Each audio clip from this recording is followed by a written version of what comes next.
میں ہم پڑھیں گے نماز جنازہ اور دیگر نمازوں کے بارے میں۔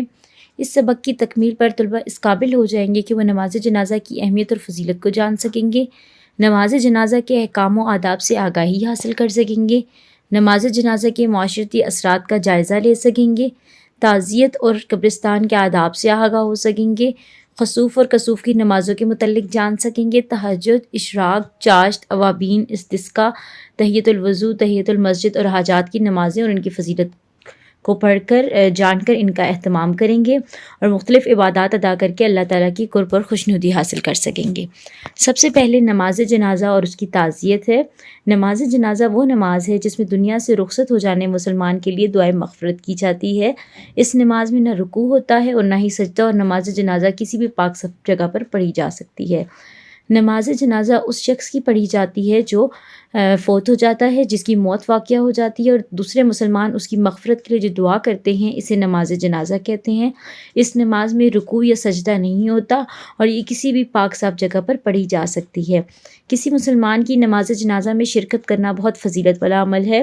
نبی کریم خاتم النبیین صلی اللہ علیہ وآلہ وصحبہ وسلم نے فرمایا، جو شخص کسی مسلمان کے جنازے میں شریک ہوا اس کے لیے 1 قرات کے برابر اجر ہے، اور جو اس کی تدفین میں شریک ہوا اس کے لیے 2 قرات کے برابر اجر ہے۔ کسی نے 2 قرات کا معنی پوچھا تو آپ صلی اللہ علیہ وآلہ وسلم نے فرمایا 2 قرات 2 بڑے پہاڑوں کے برابر ہے، یعنی اگر کوئی شخص کسی کے جنازے میں شریک ہوا اور اس کی تدفین میں شریک ہوا اسے 2 بڑے پہاڑوں کے برابر ثواب ملے گا۔ نماز جنازہ ادا کرنے کے مختلف انداز احادیث میں آئے ہیں۔ دنیا بھر میں مسلمان مختلف انداز سے نماز جنازہ ادا کرتے ہیں۔ نماز جنازہ میں شرکت کا ایک مقصد مسلمانوں کو دنیا کے اعزاز و اکرام سے رخصت کرنا اور اس کے لیے اللہ تعالیٰ سے دعائے مغفرت کرنا ہے۔ جنازے میں شرکت کا مقصد موت کی یاد ہے۔ جنازے میں شرکت کرنے والے مسلمان کو چاہیے کہ اپنی موت کو یاد کرے اور اپنے اعمال کو بہتر بنانے کی کوشش کرے۔ نماز جنازہ کا مقصد یہ ہے کہ جب تمام لوگ نماز جنازہ میں شرکت کرتے ہیں تو انہیں اس بات کا احساس ہوتا ہے کہ یہ دنیا فانی ہے اور اس دنیا میں جتنی بھی انہیں عزت اور دولت مل رہی ہے وہ ایک دن رخصت ہو جانی ہے، اور اس لیے وہ دوسروں کے لیے دعائے مغفرت کرتے ہیں اور اپنی موت کو بھی یاد رکھتے ہیں کہ ہماری زندگی کا مقصد کیا ہے۔ نماز جنازہ کا ایک مقصد میت کے اہل خانہ کے ساتھ تعزیت بھی ہے۔ میت کے اہل و عیال جو کہ غمزدہ ہوتے ہیں اس لیے ان کے پاس تعزیت کے لیے جانا مستحب ہے تاکہ ان کو غم کو ہلکا کیا جا سکے اور ان کو صبر کی تلقین کی جائے۔ مسلمان ایک دوسرے کا غم بانٹتے ہیں تو ان کے درمیان محبت اور اتحاد کے جذبات پروان چڑھتے ہیں۔ مسلمان کی تجہیز و تکفین اور نماز جنازہ میں شرکت کا حکم دراصل مسلمانوں میں اجتماعیت اور وحدت پیدا کرنے کے لیے ہے، یعنی جب مسلمان جو ہے وہ دوسرے کے غم میں شریک ہوتے ہیں تو ان کے درمیان میں اتحاد اور محبت کے جذبات پیدا ہوتے ہیں۔ قبرستان میں جانا، مردوں کے لیے دعا اور موت کو یاد کرنے کی غرض سے قبرستان جانا مسنون ہے۔ حدیث میں قبرستان جانے کا مقصد یہ بیان ہوا ہے کہ اس سے موت کی یاد تازہ کی جائے۔ قبرستان جانے والے کو یہ دعا پڑھنی چاہیے، السلام علیکم یا اہل القبور یغفر اللہ لنا ولکم انتم سلفنا ونحن بالعصر۔ اے قبرستان والوں، تم پر سلامتی ہو، اللہ تعالیٰ تمہاری بھی مغفرت فرمائے اور ہماری بھی، تم ہم سے پہلے چلے گئے اور ہم تمہارے پیچھے آنے والے ہیں۔ قبرستان جا کر تمام مرحومین کے لیے مغفرت کی دعا کرنی چاہیے اور اپنی موت کو یاد رکھنا چاہیے۔ قبروں پر چڑھنا، ان کی بے ادبی کرنا بہت بری بات ہے، اور قبرستان میں ہنسی مذاق کے بجائے اللہ کے ذکر اور دعاؤں میں مشغول رہنا چاہیے، اور قبرستان میں کوڑا کرکٹ یا کسی قسم کی گندی چیزیں پھینکنا بہت سخت گناہ کی بات ہے۔ یہاں پر ہمیں قبرستان میں جانے کے آداب بتائے جا رہے ہیں کہ قبرستان جب جاتے ہیں تو مردوں کی مغفرت کے لیے دعا کرنی چاہیے اور اپنی موت کو بھی یاد رکھتے ہوئے قبروں پر نہیں چڑھنا چاہیے، ان کی بے ادبی نہیں کرنی چاہیے اور وہاں پہ کسی بھی قسم کا کوڑا کرکٹ نہیں پھینکنا چاہیے۔ دوسری ہمارے پاس نمازیں ہیں، جس میں پہلی ہے کسوف و خسوف کی نماز۔ سورج گرہن کے موقع پر جو نماز پڑھی جاتی ہے اسے نماز کسوف، اور چاند گرہن کے موقع پہ جو نماز پڑھی جاتی ہے اسے نماز خسوف کہتے ہیں۔ ان نمازوں کے پڑھنے کا طریقہ یہ ہے کہ جب گرہن ہو تو امام کے پیچھے 2 رکعتیں پڑھی جائیں جن میں بہت لمبی قرأت ہو اور رکوع اور سجدے بھی لمبے ہوں۔ 2 رکعتیں پڑھ کر قبلہ رو بیٹھے رہیں اور سورج صاف ہونے تک اللہ سے دعا کرتے رہیں۔ ان نمازوں کو اگر باجماعت پڑھنا ممکن نہ ہو تو انہیں انفرادی طور پر بھی ادا کیا جا سکتا ہے۔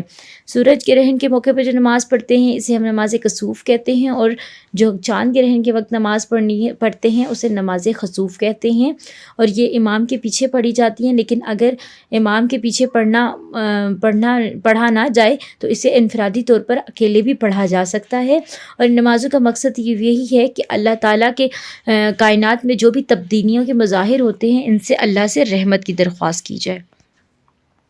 دوسری نماز ہمارے پاس ہے تہجد۔ تہجد سے مراد وہ نوافل ہیں جو عشاء کی نماز کے بعد سے لے کر صبح صادق سے پہلے تک ادا کیے جاتے ہیں، یعنی وہ نوافل جو ہم عشاء کے بعد صبح تک پڑھتے ہیں انہیں تہجد کہتے ہیں۔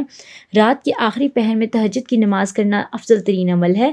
حضرت محمد رسول اللہ خاتم النبیین صلی اللہ علیہ وآلہ وصحبہ وسلم نے اس کی بڑی فضیلت بیان کی ہے۔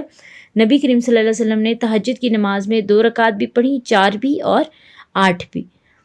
اشراق، سورج کے روشن ہو جانے کے بعد جو نفل نماز پڑھی جاتی ہے اسے اشراق کہتے ہیں۔ یہ بہت فضیلت والی نماز ہے۔ یہ عموماً سورج نکلنے کے آدھے گھنٹے کے بعد ادا کی جاتی ہے، یعنی سورج روشن ہو جانے کے بعد ہم یہ نماز پڑھتے ہیں۔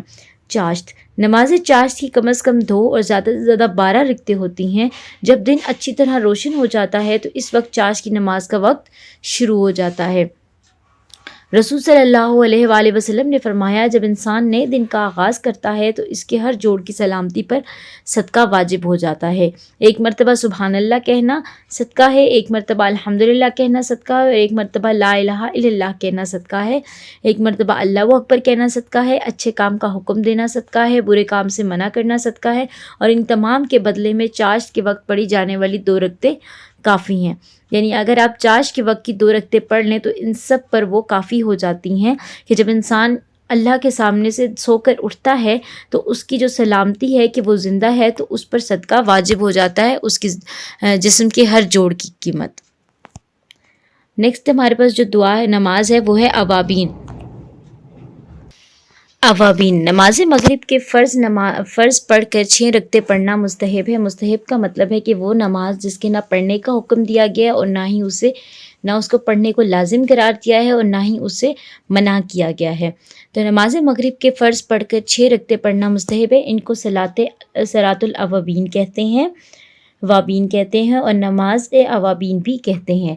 نبی کریم خاتم النبیین صلی اللہ علیہ وآلہ وصحبہ وسلم نے فرمایا کہ جس شخص نے مغرب کے بعد 6 رکعت پڑھیں اسے 12 سال کی عبادت کا ثواب دیا جائے گا۔ استسقاء، وہ باجماعت نماز جو بارش طلب کرنے کے لیے کھلے میدان میں پڑھی جاتی ہے اسے نماز استسقاء کہتے ہیں۔ تحیۃ الوضو، وضو کے بعد 2 رکعت نماز پڑھنا مستحب ہے، اسے تحیۃ الوضو کہتے ہیں۔ حضرت بلال رضی اللہ تعالیٰ عنہ وضو کرنے کے بعد 2 رکعت نماز پڑھا کرتے تھے۔ اس عمل کی برکت سے نبی کریم خاتم النبیین صلی اللہ علیہ وآلہ وصحبہ وسلم نے جنت میں ان کے قدموں کی آواز سنی تھی۔ تحیۃ المسجد، مسجد میں داخل ہونے کے بعد اگر نفل پڑھنے کا وقت میسر ہو تو 2 رکعت نماز تحیۃ المسجد پڑھنا مستحب ہے۔ نماز حاجت، کسی حاجت کے پورا کرنے کے لیے جو نفل نماز پڑھی جاتی ہے اسے نماز حاجت کہتے ہیں۔ نماز حاجت کی ایک مسنون دعا بھی ہے جو حدیث کی کتابوں میں موجود ہے۔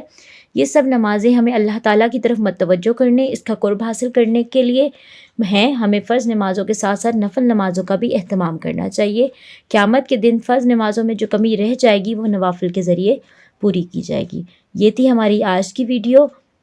ہم اگلی ویڈیو میں ایک نئے سبق کے ساتھ حاضر ہوں گے۔